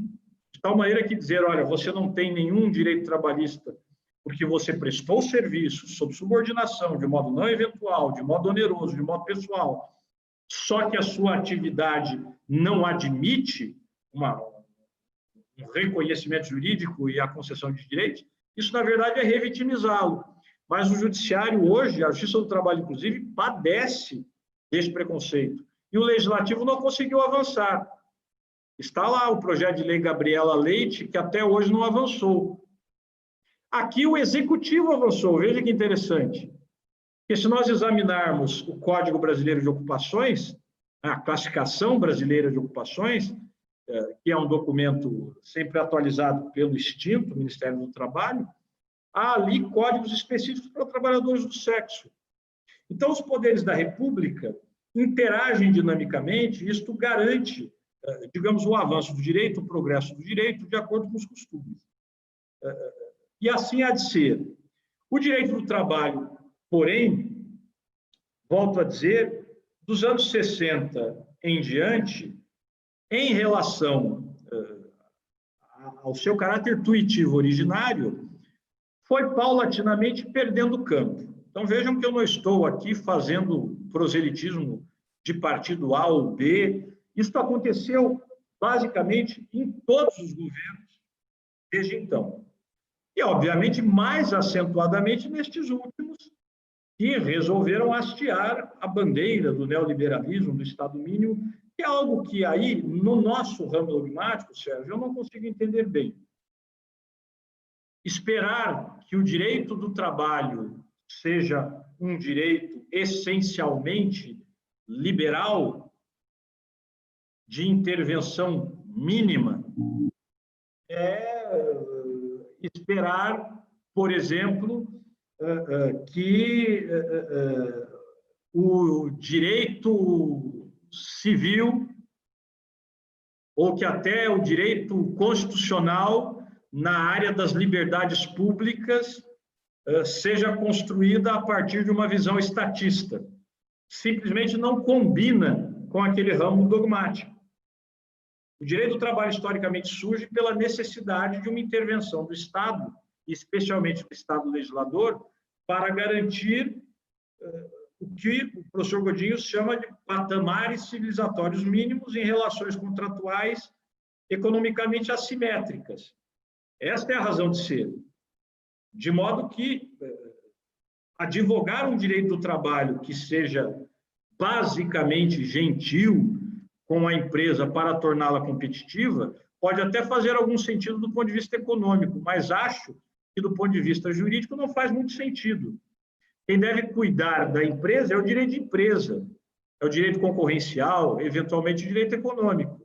O direito do trabalho cuida de proteger direitos humanos de uma parte que, em um contrato assimétrico, é subalternizada, que é o trabalhador. Como o direito do consumidor cuida de proteger uma parte que, nas relações contratuais, é subalternizada, que é o consumidor. O que não significa que o trabalhador terá sempre razão, e nem que o consumidor terá sempre razão, mas são ambos direitos de corte intuitivo. E que, para manter a sua essência, a sua genética, precisam ter um caráter intuitivo, precisam preservar princípios intuitivos, na minha visão. Não na perspectiva de proteger uma determinada classe. Não é? Eu gosto de dizer aos meus amigos que são genuinamente marxistas, Sérgio, que o direito do trabalho, numa visão genuinamente marxista, provavelmente é um aparelho ideológico do Estado, como, aliás, o direito é na visão de Louis Althusser, que é um neomarxiano, né? Que desenvolveu um pensamento a partir das premissas marxianas. O direito do trabalho não é revolucionário, nem nunca será. Ele não levará à emancipação da classe trabalhadora, e nem é, nesse sentido, um direito de proteção, sobretudo, de classe. Ele é um direito de proteção de coletivos, e ele é um direito, acima de tudo, de proteção da pessoa. Portanto, falar de um direito do trabalho intuitivo não é falar de esquerda, direita, ou de socialismo, ou de qualquer bobagem como esta. É falar de direitos humanos, é falar de tutela humanitária. Este deveria ser o ponto de partida. E isto não se sentiu, a meu ver, especialmente nos dois últimos governos. A reforma trabalhista, muito claramente, caminhou no sentido de desconstruir, de derreter o direito do trabalho, de retirar algumas garantias históricas, de torná-lo mais sensível à negociação coletiva quando nós temos um modelo sindical com 17 mil sindicatos, sendo que desses 50% jamais celebraram um acordo, uma convenção coletiva de trabalho. Por isso é que nós sustentamos, até na época da Ana Matra, primeiro uma reforma sindical que permita liberdade sindical no país, que permita ratificar a Convenção 87, que nos traga menos sindicatos, porém sindicatos mais fortes. Mas colocaram, por assim dizer, a carroça na frente dos bois. E depois, evidentemente, vimos aí, mais recentemente, lei da liberdade econômica. E aí chegamos à pandemia. A pandemia, Sérgio, ela aprofunda isso. Se nós observarmos o que fizeram países como França, como Alemanha na pandemia, vamos perceber que houve um claro esforço de inversão de investimentos públicos no campo sanitário e, inclusive, no campo trabalhista, para permitir que empresas preservem empregos ou até mesmo transferências diretas aos trabalhadores. No Brasil, isso também foi feito, mas, digamos, com uma grande resistência, como se isso fosse um pecado capital, como se o Estado tivesse de ser o Estado mínimo, mesmo nessa situação bárbara de uma pandemia que já nos aproxima de 200 mil mortos no Brasil. Mesmo neste contexto, ainda havia pruídos quanto a um Estado que colocaria dinheiro na economia, quanto a políticas de perfil neo-keynesiano. Isso é o que devia ser feito. E o Brasil, inclusive, fez, reconheça-se, não é?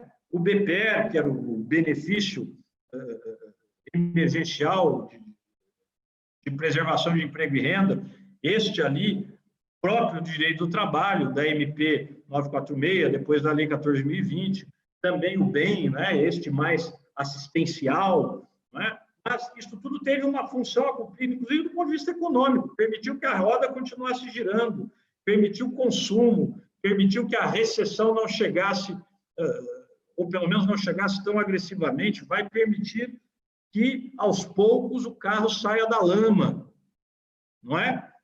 E é algo que se tem de pensar daqui por diante. Agora, aumenta o déficit público? Aumenta, evidentemente que aumenta, mas, nesse momento, qual é a prioridade? Preservar vidas e preservar empregos ou garantir um percentual menor de déficit público? Então, o pensamento tem de ser equilibrado. Este é um momento de emergência. E no direito do trabalho, infelizmente, as medidas provisórias, em larga medida, não pensaram nesses termos. Flexibilizaram muita coisa e, o pior, Sérgio, voltando ao começo da nossa conversa, flexibilizaram onde jamais poderiam, a meu ver, ter flexibilizado, que era no campo de saúde e segurança do trabalho, de MP 927, que até o Supremo Tribunal Federal veio de reconhecer inconstitucionalidades em juízo de prelibação, quando, por exemplo, dizia que o trabalhador teria de provar nexo causal para que obtivesse, a partir da sua contaminação pelo SARS-CoV-2 e da Covid-19, benefícios de natureza acidentária, ou seja, que se reconhecesse ali o caráter de doença do trabalho. Probácio diabólica, prova diabólica, como é que o trabalhador vai provar cabalmente que ele adquiriu aquela doença na empresa? Obviamente que eu tenho que trabalhar com presunções, que, aliás, é o que já faz a Previdência Social, artigo 19A, nexo técnico epidemiológico. Por que neste caso não se caminharia por esta linha? E o Supremo acabou reconhecendo isto e depois a MP caducou.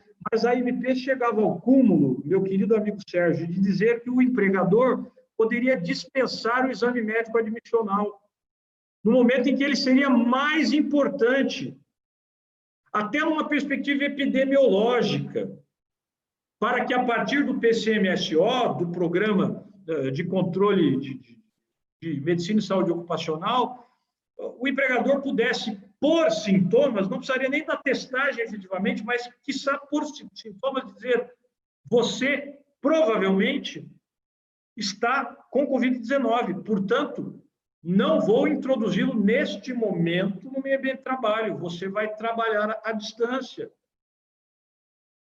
E Ademais disso, se nós tivéssemos uma linha de investimentos para que as empresas fizessem testagem, como tivemos uma linha de empresa para que mantivessem os empregos, importante, infelizmente não chegou às micro e pequenas, deveria ter chegado, mas pelo menos tivemos isso. Se houvesse uma linha de financiamento para testagem, as empresas do país poderiam ter auxiliado o poder público nesse mapeamento, porque o que nos fragilizou foi não ter dimensão de como a contaminação acontecia no país. E não tivemos isso, não tivemos essa percepção.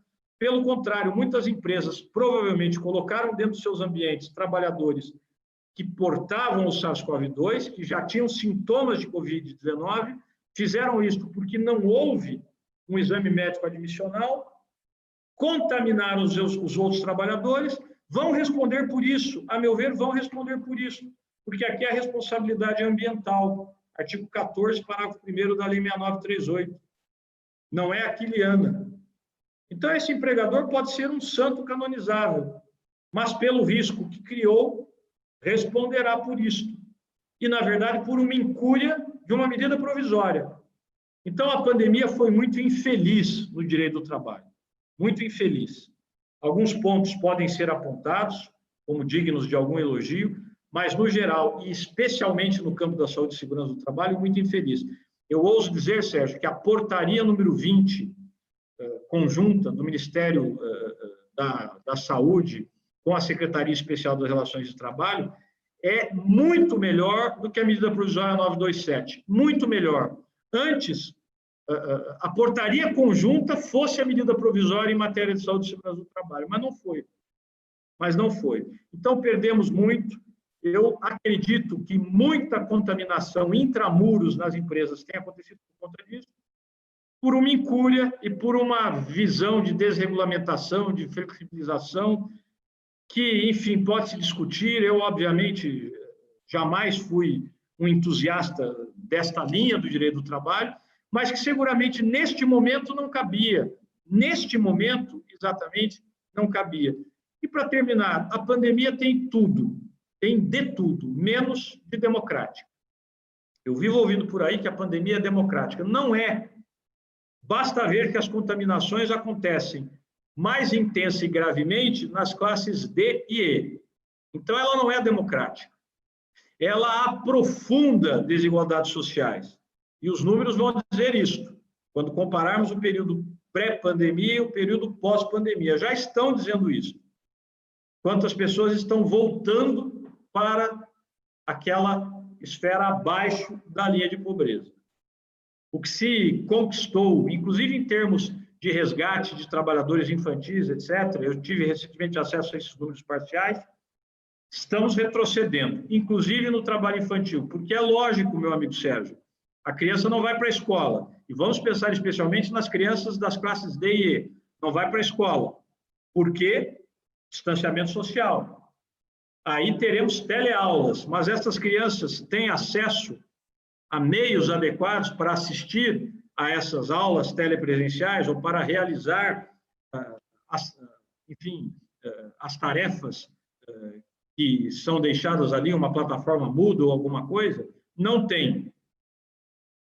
Mais uma vez, os números mostram que os maiores quantitativos de exclusão digital no Brasil, chegando próximo de 50%, estão nas classes D e E. Na classe A, a exclusão digital não chega a 20%. Classe D e E chega ali a quase 50%. São estas crianças que vão ter de assistir teleaulas. Não vão assistir. Até porque as dificuldades vão se impor. E aí serão vítimas fáceis para o trabalho infantil.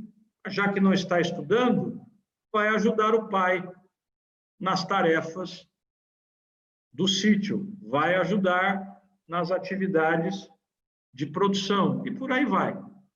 Trabalho infantil está voltando. Vamos ter um legado negativo no campo do direito do trabalho, na área do trabalho infantil, na área do trabalho escravo contemporâneo, na área da desigualdade social, quando acabar a pandemia. Infelizmente, meu querido amigo Sérgio, a minha visão para a pós-pandemia não é uma visão entusiasmada. vamos ter de reconstruir, em grande medida, o direito do trabalho. E, pior do que isso, vamos ter, em grande medida, de recobrar marcas sociais que já haviam melhorado, que já haviam evoluído e que, infelizmente, vão conhecer uma grande retrocessão nestes meses de pandemia. Excelentes colocações, realmente é preocupante. Eu compartilho, né, também dessas mesmas inquietações, preocupações com relação, né, ao que vem por aí ainda. E quando nós aguardamos, então, chegar após pandemia, aguardamos uma imunização, temos muitas questões a considerar, refletir, muito trabalho a realizar. Guilherme, muito trabalho mesmo. Excelente essa colocação. Veja, nós já passamos de 1h30, quando o previsto era 1 hora, mas o Guilherme disse, olha, Sérgio, eu gosto de falar, me controle. Eu digo, não, mas eu vou deixar fluir, porque é muito importante nós termos um depoimento desse nível. O Guilherme foi tão aberto, foi tão franco, tão sincero, foi uma maravilha mesmo, né, as respostas dele. Eu quero, entretanto, eu queria fazer um encerramento com uma questão pessoal também, para que, né, o público em geral conhecesse um pouco do Guilherme particular, pessoal. Eu tive a oportunidade de conhecer, né, o Guilherme é meu amigo, mas conhecer um pouco mais, porque eu tive a oportunidade de conversar com a esposa dele, Luana, com o filho dele, Gabriel, que me contaram várias questões, várias histórias muito engraçadas. Eu conheci um pouco mais da intimidade do nosso mais novo acadêmico, mas eu tenho só algumas perguntas, eu vou fazer assim, aquelas perguntas, não são perguntas, eu vou colocar um tema e aí você responde rapidamente assim, o que é que vem à sua cabeça, à sua mente sobre as questões que vão permitir que as pessoas entendam um pouco mais do seu lado mais, né, mais pessoal, mais íntimo. Uma cidade para visitar, você responderia como? Taubaté. Taubaté, foi o que eu achei. Você vai responder Taubaté, pronto. Que eu pessoalmente não conheço, mas próxima vez que eu vou para São Paulo, quero conhecer. Não, me deixe dizer isso. O pessoal da Alamatra, enfim, brincava muito comigo, me trollavam, como diz o meu filho, porque diziam que a minha medida universal era Taubaté. Quantas Taubatés cabem em Recife? É que eu gosto muito da minha cidade. Não é à toa que a minha primeira academia, Sérgio, é a Academia Taubateana de Letras, em que eu ocupo muito orgulhosamente a cadeira 18. Então, eu gosto muito de Taubaté. É a cidade onde eu me criei, onde eu tenho referências na literatura, referências no direito, né? O grande Câmara Leal, você falava em prescrição e decadência, talvez a maior obra sobre prescrição e decadência seja de Câmara Leal, lá do início do século XX, taubatiano, e outros tantos. Mas, assim, fora da brincadeira, gosto muito da minha cidade, tem coisas para ver aqui, Taubaté e arredores, mas eu diria, Sérgio, que há 2 cidades no mundo que eu amo de paixão, que eu admiro muito e nas quais eu gostaria de morar, inclusive. Vou dizer 3, tá bom? Porque numa delas eu já morei. Lisboa, tenho muita saudade de Lisboa, é uma cidade que consegue ser ao mesmo tempo acolhedora e cosmopolita. É muito difícil. Tenho muitas saudades da minha Telheiras. Paris e Munique, München. Estive lá, vivi em Munique por 1 mês, muito pouco, mas me deixou muitas saudades. Eu diria que são as 3 cidades no mundo pelas quais eu nutro pessoalmente uma grande simpatia e, no caso de Lisboa, até mesmo um grande amor. Excelentes opções, realmente fantástico. Vamos lá. Prato para almoçar e, se quiser acrescentar, bebida para relaxar. Não precisa ser bebida alcoólica, não. Se você perguntasse a mim, eu diria água de coco. É a minha bebida favorita. Prato para almoçar e bebida para relaxar, meu amigo. Bebida para relaxar, 2. Caipirinha, adoro uma caipirinha. E Negroni, não sei se todo mundo conhece. É um drink um pouco mais forte. Enfim, leva vermute, laranja, enfim, Campari, né? Mas eu gosto bastante. E quando posso, tomo, e relaxa muito. Mas também é um copinho, porque não dá para ir mais do que isso, não. Prato.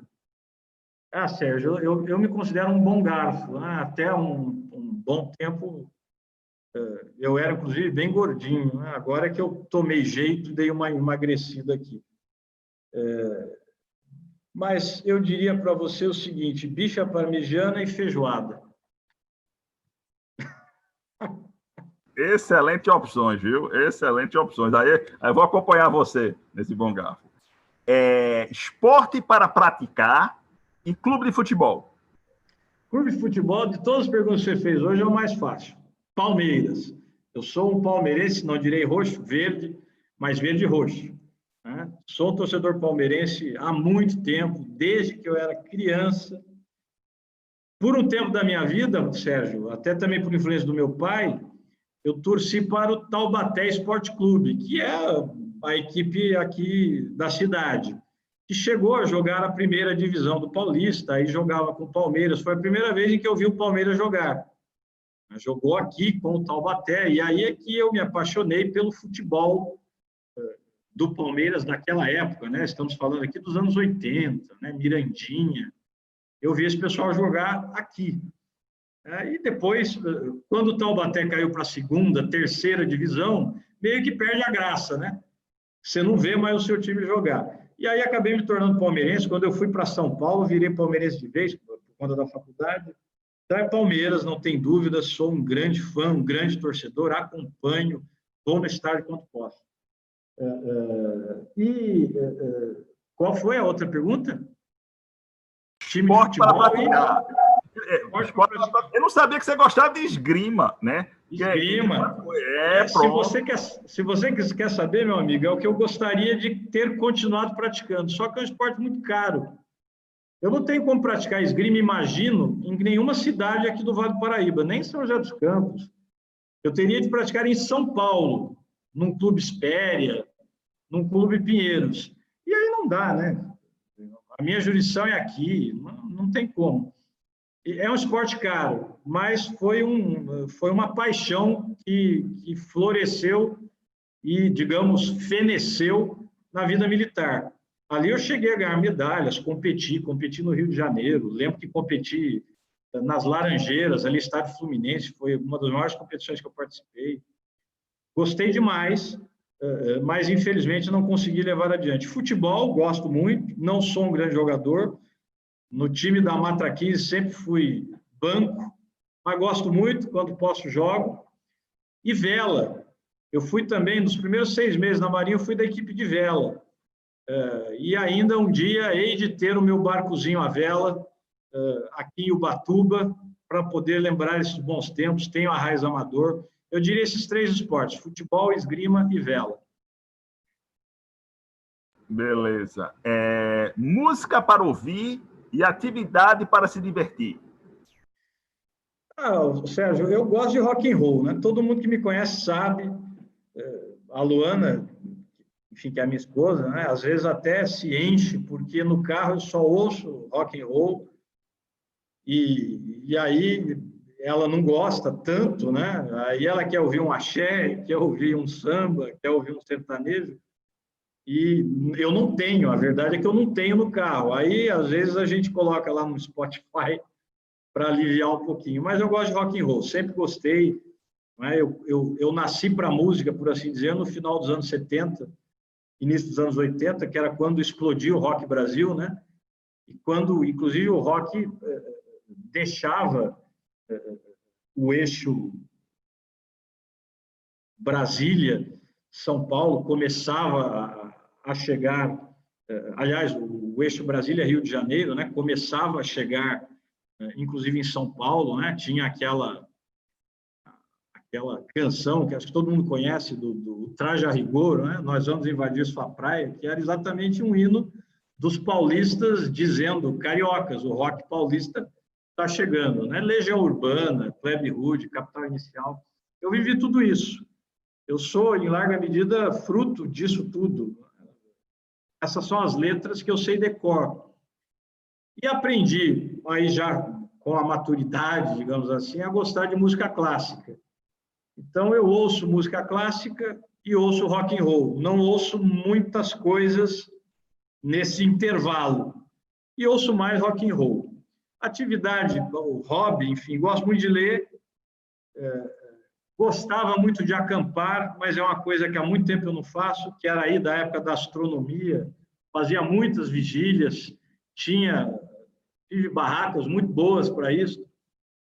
Fiz acampamentos em lugares memoráveis, passei por perrengues inesquecíveis, mas ultimamente, enfim, não tive mais condição de fazer isso. Mas acampar, cinema, sou um grande apreciador de cinema, e televisão. Televisão eu vejo de tudo, até novela, como confidenciaram lá para você, eu assisto de tudo. Tudo aquilo que me desperta algum interesse, parece ter algum fio ali interessante para desvelar, né? Algum novelo ali para você puxar e, enfim, conhecendo palmo a palmo, tudo que, enfim, provoca a minha imaginação, eu gosto. Então, gosto muito de televisão. Eu sou da geração da televisão. A Luana não é, nem o meu filho. Eles não gostam de televisão. Às vezes, eles se sentam para me fazer companhia e ficam no celular. Eu sou da geração da televisão, do Capitão 7, da TV Tupi, depois, enfim, na adolescência, da Sala Especial. Eu sou dessa época aí. Então, televisão é também um grande meio de entretenimento para mim. Perfeito. E vamos para encerrar a última pergunta agora. Descreva o seu domingo ideal, um domingo perfeito para você. Seria como? Mas é muito difícil isso, Sérgio. Pode pensar um pouquinho? Pode. Eu sou pela Luana, que você é muito família, você faz questão, né, de estar os pais, né, se possível almoçar com o senhor Sebastião e dona Regina. Isso já foi confidenciado. É isso. Eu diria que um domingo ideal para mim é um domingo em família. Eu diria até que não necessariamente com a sua pequena família, né? Que são geralmente seus filhos, sua esposa, mas eu diria com a sua grande família, que aí são os pais e os amigos mais queridos. Eu diria que são os domingos em que eu mais me realizo. Acordo cedo, tomo um café, porque eu geralmente não tomo café da manhã, que é um péssimo hábito. Pratico um esporte, também não tenho feito ultimamente, mas é algo que me dá prazer. Então, eu diria que o domingo ideal seria isso: acorda cedo, pratico o esporte, tomo um café, compro uma carne. Eu não sou um grande churrasqueiro, mas eu gosto de fazer. Quem já comeu aqui, quem já provou do meu churrasco, diz que tem melhorado. Eu acho que hoje está razoável. Já foi horrível. Acho que hoje está razoável. Mas é um negócio que eu gosto de fazer, não é? É uma maneira de você partilhar. É uma maneira de você ter uma relação com a comida, porque você prepara aí da maneira até mais rudimentar, não é? Que é um churrasco que você salga, você tempera, você assa. E as pessoas comem ali diretamente da sua churrasqueira, da sua brasa.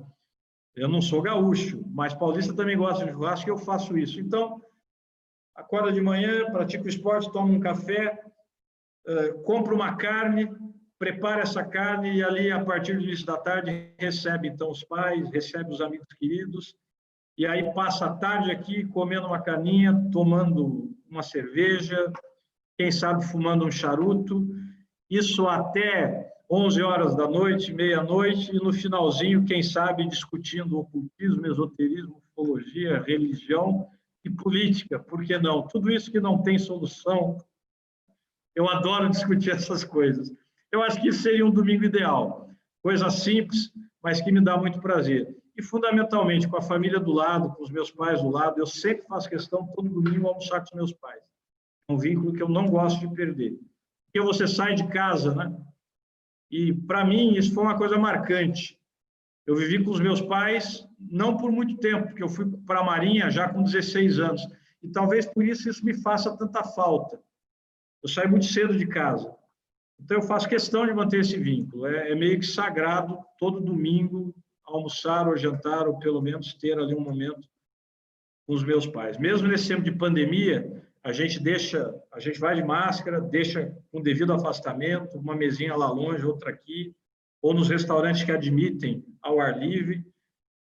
mas a não ser lá nos primeiros meses, que aí não dava mesmo, eu tentei manter um pouquinho disso, com toda a segurança, mas tentei manter com eles, aí não os grandes encontros, mas esse petit comitê, né, com os meus pais, eu acho isso importante para manter esse vínculo, eu acho fundamental.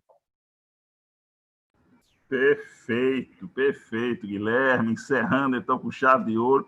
Olha, chegamos a quase 1h50, mas eu não senti, não. Foi, né, a jato, devido à fluidez, à sua exposição, à facilidade, como você foi sincero, né, para todos nós. Foi uma maravilha. Tenho certeza que todos que assistiram se sentem muito mais íntimos, então, do Guilherme Guimarães Feliciano, que, como eu mencionei no início, no meio e agora eu faço no fim. Ele é um orgulho para todos. Ele é um orgulho para o senhor Sebastião, para a dona Regina, para a esposa Luana, para o filho Gabriel, para todos os colegas dele na magistratura e na USP, para todos os acadêmicos que integram a Academia Brasileira de Direito do Trabalho. Foi realmente uma aquisição fantástica, né? Existem pessoas que, ao ingressar numa instituição, são elevadas, né?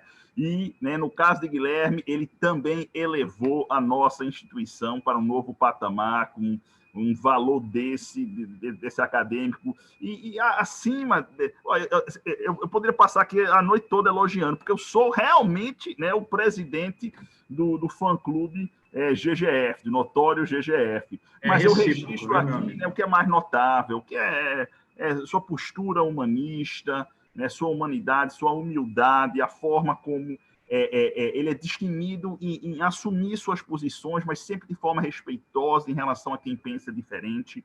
E são pessoas assim, são líderes assim, porque Guilherme é um líder, ele é uma pessoa não apenas líder associativo, não apenas líder enquanto acadêmico, né? A postura que ele assume é uma postura de líder, porque as pessoas com quem eu já falei, inclusive alunos deles, sempre mencionam, nós nos inspiramos no Guilherme, e são pessoas assim que engrandecem instituições, e o Guilherme engrandece muito a nossa Academia Brasileira de Direito do Trabalho.